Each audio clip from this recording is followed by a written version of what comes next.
Have you ever felt like you're shouting into a void? You set your intentions, you create your vision boards, you repeat your affirmations. You do everything you've been told to do, but your reality barely seems to notice.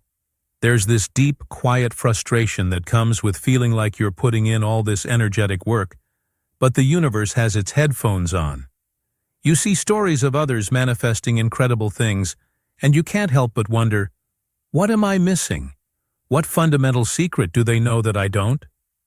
For years, we've been taught a model of manifestation that is fundamentally about chasing. We've been told to focus intensely on what we want. We try to force our thoughts into a positive shape, wrestle our doubts into submission, and push our energy toward a goal that feels distant, something out there that we need to acquire. This is the push method of creation. It's a method born from a sense of lack, and it's exhausting. It keeps you in a perpetual state of striving, of reaching for something that isn't here yet. And energetically, it's like trying to grab a fistful of water.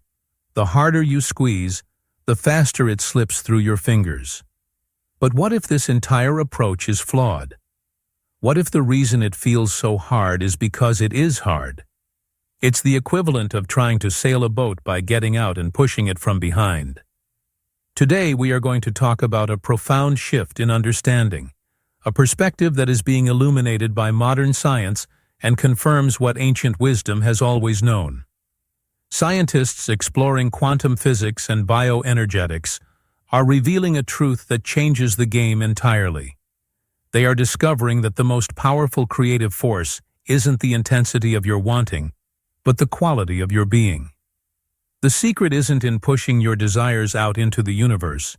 It's in changing the very frequency you broadcast, turning you from a chaser into a magnet. This isn't just a new technique, it's a completely new reality. To understand this, we first have to upgrade our definition of frequency. We often think of it as a vague spiritual term, but it's a very real, measurable aspect of our existence. Everything is energy. Your thoughts, your emotions, even the cells in your body, all vibrate at a specific frequency. When you feel joy, gratitude, or love, you are literally vibrating at a high, coherent frequency. When you feel fear, doubt, or resentment, you are vibrating at a low, chaotic frequency. The flawed push method fails because it creates a massive energetic contradiction. When you are desperately wanting something, be it wealth, a relationship, or health, what is the dominant frequency you are actually broadcasting? It is the frequency of not having it. The very act of intense wanting reinforces the reality of its absence. You are telling the universe, loud and clear, I do not have this, and I need it.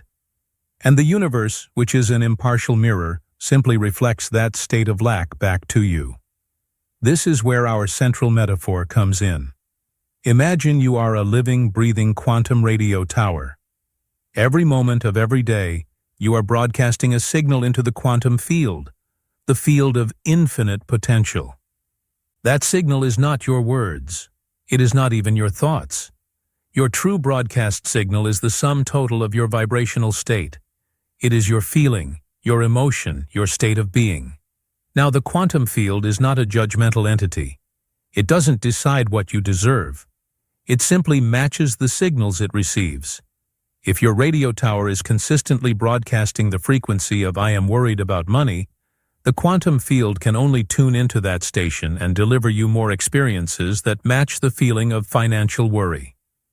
You can't stand in front of your radio, tuned to a static-filled, low-vibration station, and scream at it to play the beautiful music you know exists on another frequency. Yelling at the radio doesn't work. The only way to hear a new song is to change the dial. This new principle, the pull method, is about recalibrating your broadcast. It's about realizing that you don't attract what you want. You attract what you are. You don't get the reality you chase. You get the reality that is a vibrational match to your dominant state of being. The new scientific discoveries are confirming this by showing how our emotional states, particularly those generated by the heart, create a powerful electromagnetic field that extends far beyond our bodies. This field is your true signal. This field is what communicates with the quantum realm. When you change your feeling first, you change your field. When you change your field, reality has no choice but to rearrange itself to match your new broadcast. So, this all sounds profound, but how do we move from theory to practice? How do we actually change our frequency when we're surrounded by a reality that seems to prove our old one is true? It happens through gentle, consistent, and conscious practice. Here are 3 actionable steps to begin broadcasting a new signal starting today. Step 1. The daily frequency audit. Before you can consciously choose a new frequency, you must first become aware of the one you're currently broadcasting on autopilot. This isn't about judgment, it's about pure, compassionate observation. The practice. Several times a day, pause for just 60 seconds. Close your eyes, take a deep breath, and ask yourself, what is the emotional weather inside me right now? Is it rushed, anxious, peaceful, resentful, hopeful? Place your hand on your heart and just notice the feeling that is your dominant emotional home. Don't try to change it, just acknowledge it. Ah, there's that familiar feeling of pressure again. Self-reflection. Question: without judging myself, what is the one dominant feeling that seems to run as the background program of my day? Recognizing this is the first most crucial step to choosing something different. Step 2. The as-if embodiment practice. This is where we consciously choose our new frequency and embody it. This is far more powerful than simple visualization because it involves your physical body, which is the ultimate anchor for your energy. The practice. Choose one desired reality you want to experience. Now, instead of visualizing it, ask yourself, what is the core feeling of the person who is living this reality? Is it freedom? Is it peace? Is it overflowing love? Is it creative excitement? Now for the next 5 minutes, embody that feeling. Don't just think about it, be it. If the feeling is peace, how would a peaceful person breathe? How would they walk to the kitchen to get a glass of water? How would they sit in their chair? Physically adjust your posture, your breathing, and your facial expression to match that frequency. Feel it in your cells. Example: if you want to manifest confidence, don't just say, "I am confident." Ask, how does a confident person stand? Stand up, pull your shoulders back, lift your chin, and breathe deeply into your chest. The physical shift sends a new, undeniable signal to your subconscious mind and to the quantum field. Step 3. The gentle recalibration. You will fall out of your desired frequency. That is not a failure. It is part of being human. The key is not to stay out of alignment, but to gently and quickly return. The practice. When you notice you've slipped back into an old frequency of worry or doubt, thanks to your frequency audit in Step 1, do not fight it. Fighting it only adds more chaotic energy. Instead, place your hand on your heart. Take 3 slow, deliberate breaths and say to yourself, "It's okay. I see you, old pattern. I am choosing again." Then, intentionally bring to mind one single thing you are genuinely grateful for in this exact moment. The warmth of your tea, the comfort of your chair, the sound of rain. Gratitude is one of the highest and fastest frequencies. It is the ultimate reset button. Self-reflection. Question: how can I treat myself with more compassion when I notice I've slipped into an old emotional pattern? And what is my go-to gratitude thought to help me recalibrate? If you find these insights helpful and want to go deeper into mastering your energy, don't hesitate to hit the like and subscribe buttons to continue this journey with us. Let's bring this all together.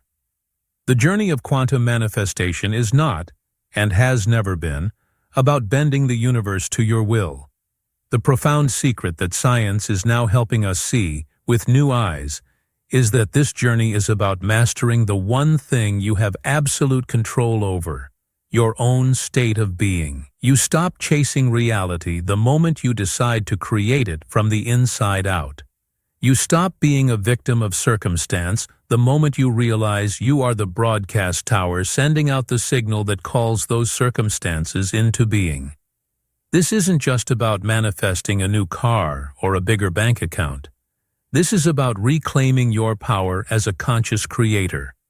It's about realizing that your inner world of feeling and frequency is the primary cause, and your outer world is simply the effect, the reflection. When you master your inner state, you don't just change what you have. You fundamentally change who you are. You unlock a level of freedom, peace, and creative potential that is your birthright.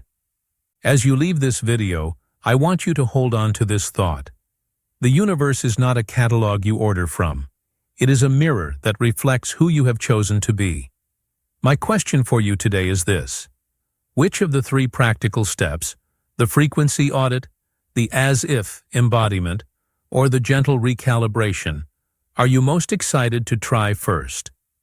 Share your thoughts and commitments in the comments below. I read every one, and your shared energy helps us all rise together. Thank you for being a part of this community. If you haven't already, please subscribe and turn on notifications so you don't miss our next exploration into the incredible power that lies within you. Until next time, be the frequency.